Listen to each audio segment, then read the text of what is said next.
I believe that to a very significant degree, the success of health reform is going to hinge on the ability of President Obama to maintain and enhance his credibility and political standing with the American people and with Congress.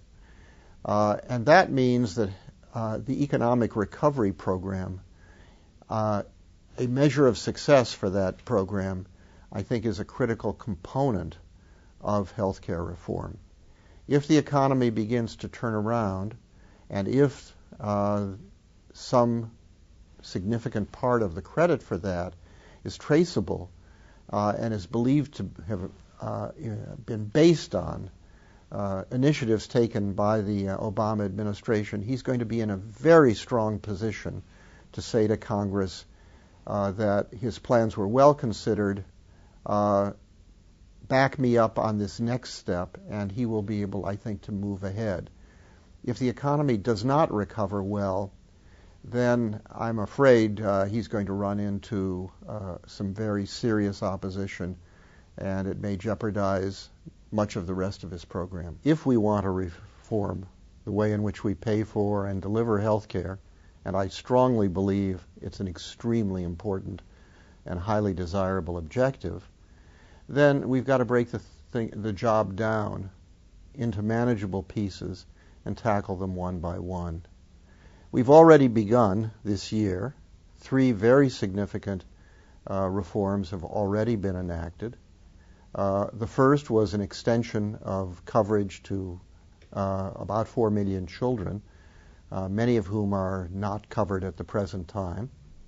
The second and third were both in the economic recovery package.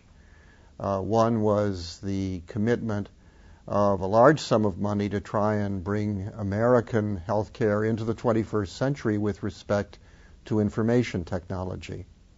A number of other countries are way ahead of us in that respect. There's a lot to be done. It won't be cheap. It will be exceedingly difficult, but at least this bill allows us to get underway. And the final step was in the recovery package was the commitment of about $1 billion to evaluate the comparative effectiveness of various medical procedures. The President has set aside a pot of money that in negotiations with Congress can be used to pay for various health reforms.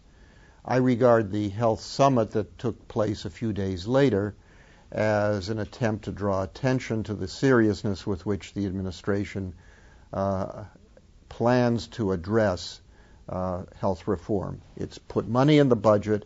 It announced on a high-profile basis that the President is behind this, and it means that to a degree that would not have otherwise been the case, the administration's prestige is on the line. So delivering on this is now more important and more realizable because of the budget than it would have been if these steps hadn't been taken.